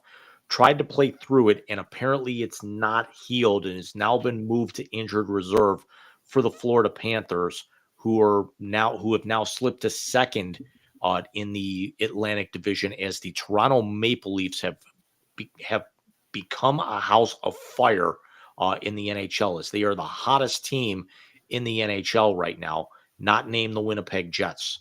Dangle must be happy. What's that? Dangle must be happy. Oh, he's got to be ecstatic right now. But now it's still undetermined because he was just moved to IR yesterday. It's undetermined how long he'll be out. If it's going to be long term, he'll basically be out a month, or if he'll just be week to week. I don't think this is going to be a day to day type thing with them.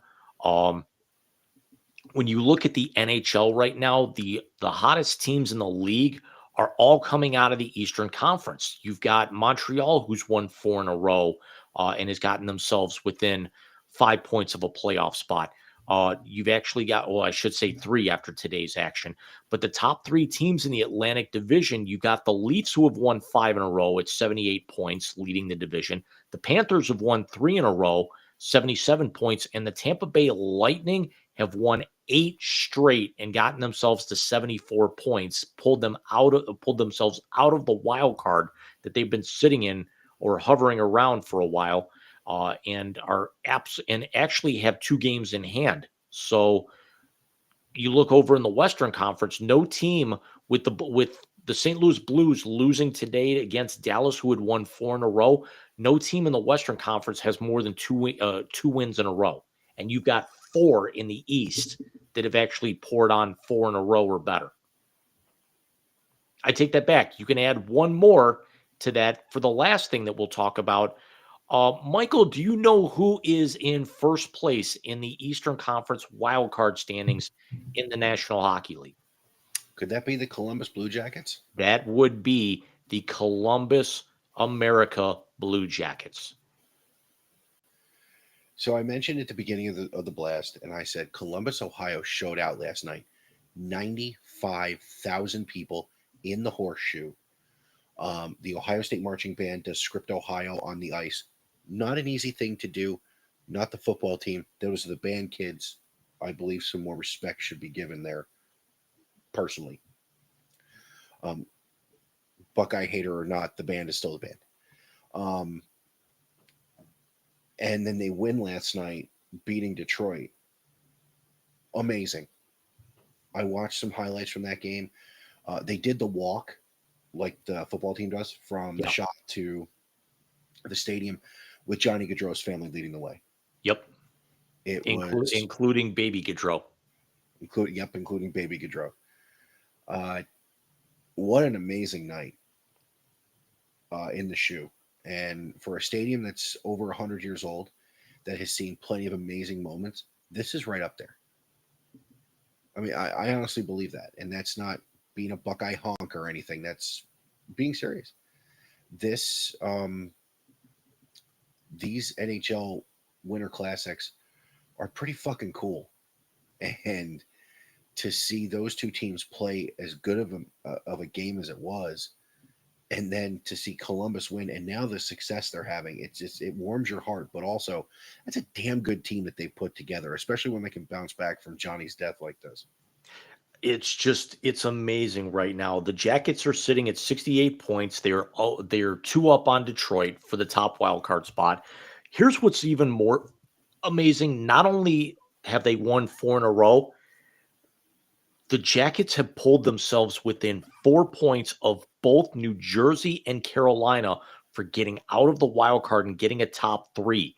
So if the Jackets are conceivably 4 points out of a home hosting a 7-game playoff series, as nobody's going to catch Washington in that division, as the Caps are 12 points ahead with about 23 to go.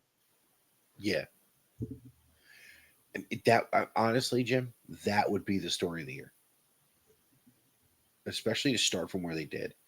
You lose your number one scorer, you take that gut punch the way you did, and then you put together a roster and that plays as well together as they have. I'd be hard pressed to find a better story in the NHL this year. Look at basically their last month. They had a 3-game winning streak.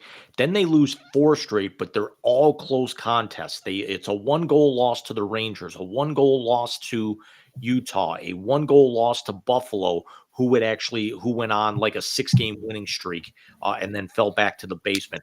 A 2-goal loss to Dallas, where it really was won, and then Dallas adds an empty netter late, and then now you rattle off this 4-point. This 4-game streak. And oh, yeah, you're in Tampa against the hottest team in the league on Tuesday night, with the chance to possibly get yourselves within 2 points of Carolina and New Jersey, who were 2 teams that, especially with Carolina making the moves in the offseason that they did, that a lot of people thought it was going to be the Carolina Hurricanes representing the Eastern Conference. And now we've got essentially, all due respect to Tampa and Carolina and Jersey, it's come down to right now Florida, Toronto, and Washington in the East. Yeah. Yeah, in the Western Conference, you said Winnipeg's just run away and hiding, apparently, right? They had rattled off 11 straight, and now they've lost back-to-back games. But they are still 8 points clear of Dallas, who beat the Blues today, and they're now at 80 points. Minnesota at 74, Colorado at 72 after Colorado made another big trade this week. Vegas leads the Pacific at 76, Edmonton at 74, and the Kings are at 70. But the Kings have lost 3 straight. So, yes, the Jets are basically running and hiding not only in the Central in division, but in the Western Conference in general. Yeah, no, they're making a mockery of it. They're going to win the President's Trophy if they keep on this current streak, right? It's because the NHL, the NBA plays 80, the NHL goes 82. So the Jets have 21 games left. They're 4 points up on Washington for the President's Trophy right now. They've got the best home record. The Winnipeg Jets are 23-5-4 at home this season. They've got a goal differential of plus 71. That's insanity. That's insane. The San Jose Sharks are the worst team in the league, and they are at minus 73, to put that in perspective. That sounds like the difference between the Dodgers and the White Sox. The Sharks have lost 8 in a row, and they are by far as bad as Buffalo has been historically. The Sabres are 5 points away from putting the Penguins in the basement in the Eastern Conference. The next closest team to the Sharks are the Blackhawks, and then from there, they are 6 points behind Nashville, who's the most disappointing team in the NHL I've seen in 5 years. The Sharks are going to be the overwhelming favorite to land the most ping pong balls at the lottery, coming up in May. Again, I'm sorry. Columbus loses their star and puts together a playoff caliber team. San Jose, what's your excuse? Well, they're in San Jose, first of all. Have they ever been good? Really? They made a cup final in 2016 against Pittsburgh. They ran several Western Conference Finals. They were in the Western Conference Finals in 2019 against my Blues, the infamous Erik Karlsson hand pass game, and then the Blues get screwed out of that one and then, run them off the ice 12-2 over the next 3 games. To clinch the Wales Trophy. But I'm not going to live in the past here with that, because it'll be years before a team wearing the colors of the flag that I have up on the screen that I cheer for is going to be in the Stanley Cup Finals anytime soon. Yeah, no, that's going to be a rough one. But James, we're 2 hours in. I know we said it was a new era starting today, but apparently it's really not. Band practice?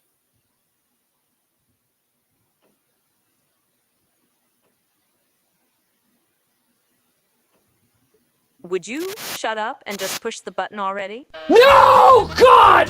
No, God, please, no! No! No! No! It's the YZ Translator on the Wise Guys Sports Show. I'm forever unclean. Yes, ladies and gentlemen, it is the YZ Translator, the best segment of the night because it is the last segment of the night. And as we spoke about last week, the YZ Chronicle has become as much a part of this thing as great insight and stupid jokes. So, James, if you would please detail the Chronicle for this evening, sir. A tradition unlike any other. Mm-hmm.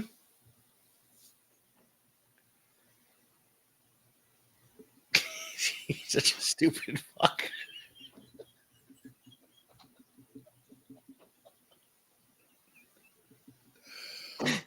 Oh. Dog walks into a bar. Bartender says, "We don't serve your kind here." Dog asks for a beer. Bartender says, "We don't serve your kind here." Dog asks for a beer. Dog asks again. "We don't serve your kind here." Dog asks again. Bartender shoots him right in the foot. Dog comes back 5 days later. Foot's wrapped. He's got 6 shooters on each hip. He's walking on 2 legs, by the way. He's got a Rambo type thing tied around his neck. He's got bullets across his chest. And he says, "I'm looking for the guy who shot my ball."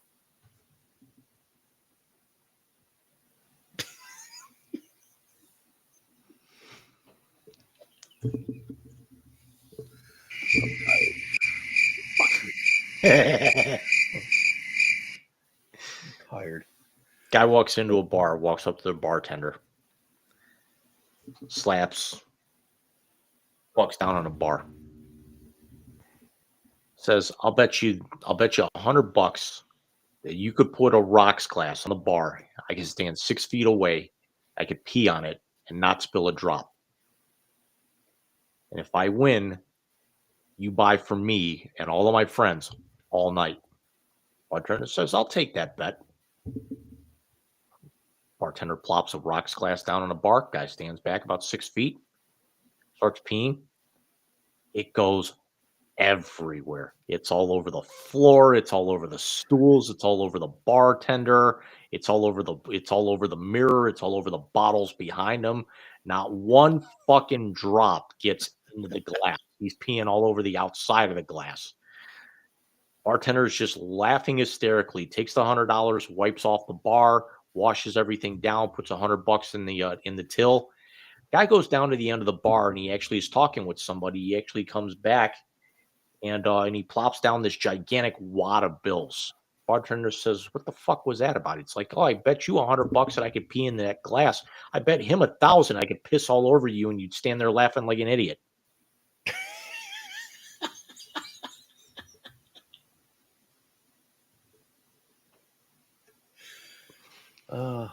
Last one. Guy sitting in a bar. A blonde comes up to him and she goes, "For $300, I'll do whatever you say, but you got to do it in 3 words." He puts 300 on the bar and goes, "Paint my house."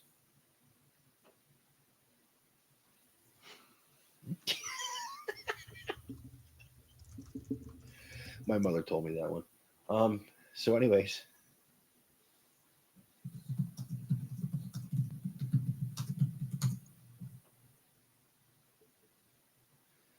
it is incumbent upon me to give the first name in the YZ Translator every night. And Jim, God damn it, I'm going here.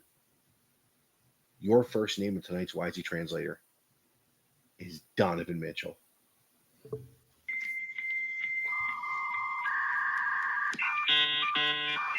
I mean, he's a bounce kid. It's I still can't get over the facial that he threw down late in the fourth quarter. Um, but in unlike anywhere else that he's played before, including the last 2 years here, he's the one that's getting most of the rub, but he's not the one that makes them go. This is different this year. This is I will say this, and I will take this. I will stand on this hill. I will die on this sword.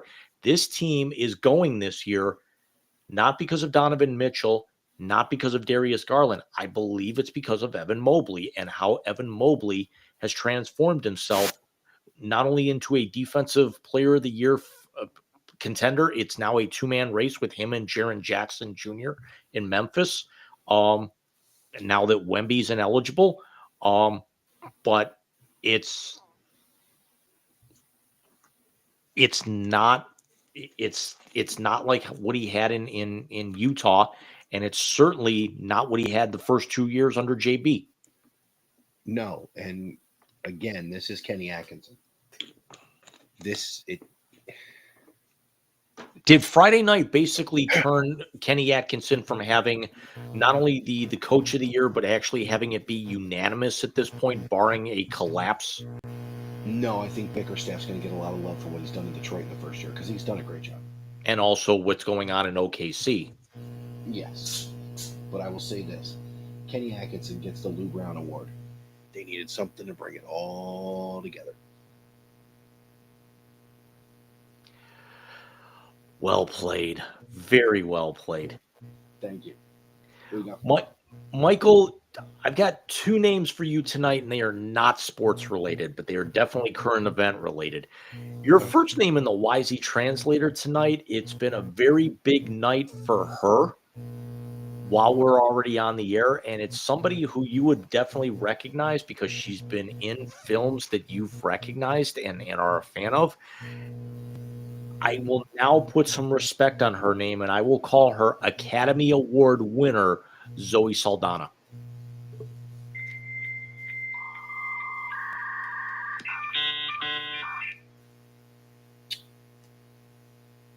You know what?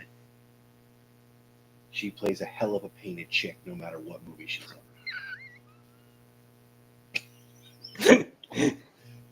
I went back and watched The Adam Project just for shits and giggles last week. Oh, she was so good in that too. But here's my thing. So basically, she's Gamora in the MCU. She's the chick. She's Avatar in Avatar. So she's painted. But then you go from that to being Deadpool's wife, who's the child of the two main characters from 13 going on 30. I mean, the range. Just the range. And by the way, her show on Paramount, that Lioness one, looks fucking amazing. By the way, about 10 minutes ago, Robert De Niro took the stage and yelled, "I got one thing to say. Fuck you know who." Really? Said it. Straight up said it. This I have to see. I'll send it to you right now. I was going to say because 411's actually running a live coverage thing of the Oscars. Oh, they're only announcing the winners. Dune Part 2 won 2 Academy Awards? Apparently. But so did Titanic. Yeah.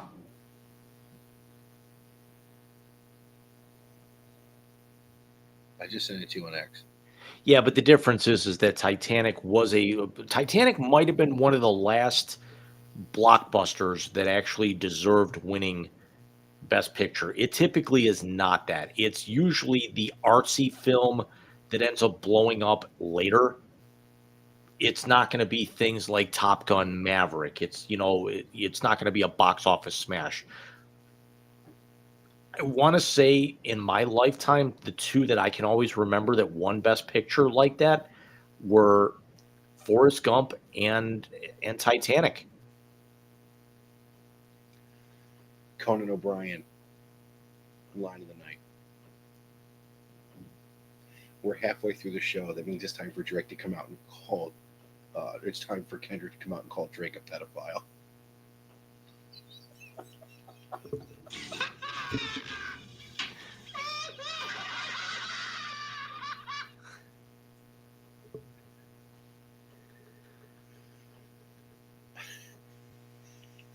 You need to get the guy yelling mustard for the soundboard. I got some things in the pipe. I got some stuff I got to take off the soundboard. I got some stuff I got to add on the soundboard. So, James, for your second and final name, gonna go a little deep cut for you here. Your second name on the YZ Translator is Boston Celtics head coach Joe Mazzulla, and I want you to take this as an after Friday night.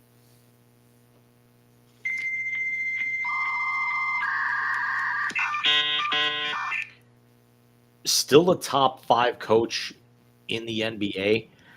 I don't think Friday night was a reflection of him as much as it was the talent on the floor getting cocky. And if I was him, I actually would have, if I was him and this was the NFL and you actually had like video replay guys that could have actually shown him that clip with the way that the wheels started to come off after like midway through the third quarter on, because they were still within 10 from what I saw most of the game. But when it started to get into single digits and it was only 5 or 6 here where the Cavs would jump out in front and back, I don't care if he's the best player in the world or not, arguably, not named Shai Gilgeous-Alexander. I just sat Jason Tatum's ass on the bench. I don't care if he put up 40. You basically put bulletin board material, and you didn't even have to wait a week you didn't have to wait the next day for the press clippings to come out so you can tack them up on the board. You did it at halftime where they probably had it rolling on YouTube in the locker room. That wasn't even at halftime. That was the first quarter. Right. No, I'm saying he basically made bulletin board material that the Cavs could play back at halftime. Yeah, he said that after the 25-3 run to start the game. No, Jason, you get the fuck out of here. I don't think it was Kenny out coaching Joe Mazzulla. I think it was Mazzulla became, unfortunately, a victim of the egos of the talent that's on the floor. Because let's think about where you have, look at the top 3 teams in the Eastern Conference, and I'm talking about the Cavaliers, the Knicks, and the Celtics in no particular order. With the Knicks, it's Tom Thibodeau, but he's basically now got Karl Anthony Towns, who's not an egomaniac, but Jalen Brunson does tend to run his mouth a little bit. But Jalen Brunson is a top 5 guard in the NBA. You've got Jaylen Brown and Jason Tatum, who just came off a championship. Jaylen Brown is very well spoken. Jason Tatum has apparently been hanging around Matthew Tkachuk for a little too long, getting reacquainted with his childhood chum. And Tatum, Joe Mazzulla to me reminds me a lot of how David Blatt was with the Cavaliers. He's got the best talent in the world. He's got a top 5 guard in Jaylen Brown and a top 5 forward in Jason Tatum. and you can't argue with what they do on the court, but you've got a very thin line to be able to pull them back, to be able to give motivation for their other team, because this is not the cushy run that they had through the finals last year. You're actually the Celtics could meet up with the Knicks. They could beat them, but the Knicks could certainly punch the Celtics in the mouth with their style of basketball, because you don't go to the hole against Karl Anthony Towns. The Cavs are certainly not nearly as physical, but the Cavs do everything right this year that Boston is not doing well at all. Yeah, and if we notice in the 2 games Donovan Mitchell played, when they scored, they went to the rack. And they were doing it again last night. The difference is this year the Cavs have better shooters than they did last year, which is why I think they have a better shot at beating Boston this year than last year. That, and God willing, they're healthy. So what do you got for me? We wrap this sucker up. Michael, we're going to get serious tonight, and I want your honest take on this. And we've kind of danced around the subject a little bit tonight. You gave me somebody involved in this situation a couple of months ago, and I actually had a field day with it. So I want to get your perspective now with the one thing that everyone's talked about. Your final name this evening. He is represented on our screen in some form tonight, Ukrainian President Volodymyr Zelensky.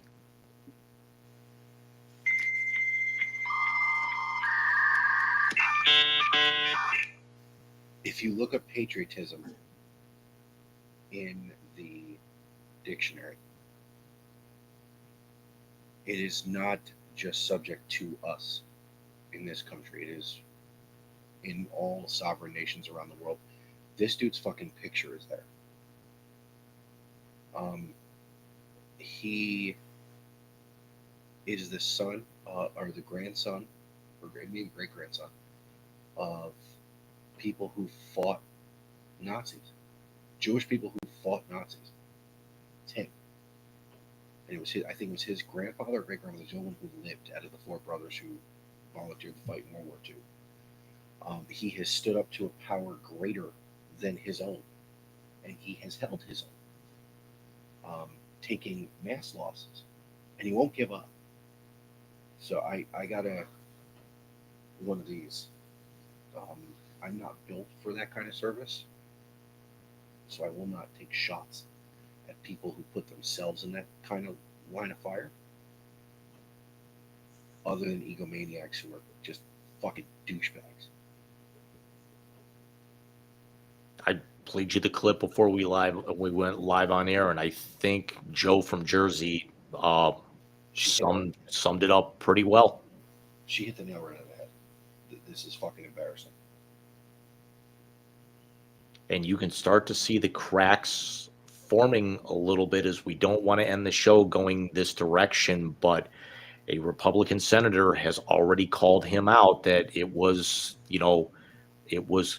an embarrassment. He is being lambasted in the media, and there is talk of we could see something explode Tuesday night. I won't say what it is, but if you follow any level of social media and you watch something other than Fox Entertainment Channel, because it's not a news organization, get ready for some fireworks Tuesday night. Apparently, if you're gonna bump my FBI's, this might be something I would tune in for instead. Yeah, definitely. Let's end this on a good note then. Next week, episode 102. As we inch closer to not only postseason in both the NBA and the NHL, we are, as of today, 25 days from opening day of the 2025 Major League Baseball season. So I know Jim has his issues with it, but I will not only be doing a Big Rican blog about it, I have a feeling my co-host is going to give me a little time to run on it for a little bit. If it is going to be talking about baseball, I'm wearing something, and I'm calling him out right now. Yes, I had this on underneath the jersey before. Alex. You sound like somebody trying to heckle a goalie in the NHL. Alex. True story. Alex. So we go Thursday night, get Bobby's blast ball uniform. I had on my Mets jersey, which I'll have on one of the 3 that I own every game.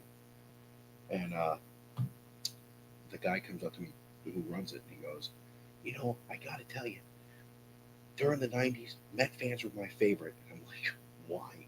He said, what other psychos would scream the guy's real name at him during an at-bat instead of his nickname he went by?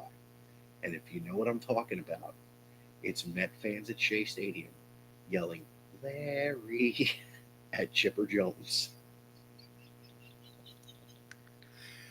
Oh, God. But he's talking in Freddie's ear and he won't leave him alone. That's still the best. Did you see Marucci gave Freddie Freeman a commemorative version? Because the actual bat's in Cooperstown. But they gave him the same model in a case with the call inscripted on it. That was fucking cool. Have you been watching any of the Bat Bros lately? No. I want to say he tried out the new DeMarini, and it was a friggin' piss missile launcher until the cap broke off it. I did see that one. More importantly, I saw the one that flipped on the other day when I finally watched the full of my favorite, Eric Sim taking BP against teenagers in Mexico. And the first kid who was talking shit, he was my favorite. I haven't watched their new one that came out yesterday morning about seeing if they could cheat and get away with it in an actual live game.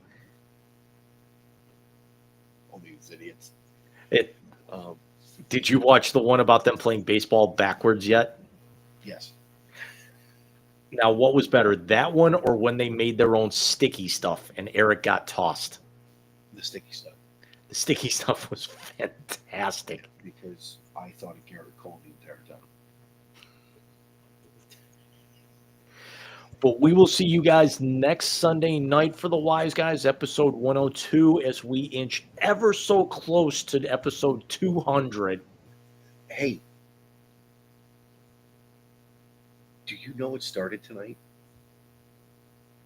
College basketball conference tournaments. Yes, the last week of the regular season for the big tournament, for the big conferences, the majors, is this week. So the mid-majors, some of the one-bid schools started their conference tournaments today. So when is Selection Sunday? 3 weeks from tonight. So 9th, 16th, so the 23rd. Michael, next Sunday night is daylight savings. God damn. Should we? I think we should do it this year, by the way. We should go live on Selection Sunday and pick a bracket. I think we started to last year. I think we picked the first round, but yeah, that might be the entire focal point of that show. I'm talking, you share your screen, and we go in for one that wins us money. So a number one can lose, and 99.97% of all brackets get busted, like when Purdue got bounced by Fairleigh Dickinson 2 years ago. I like where your head's at. We'll see you guys next week with more information about the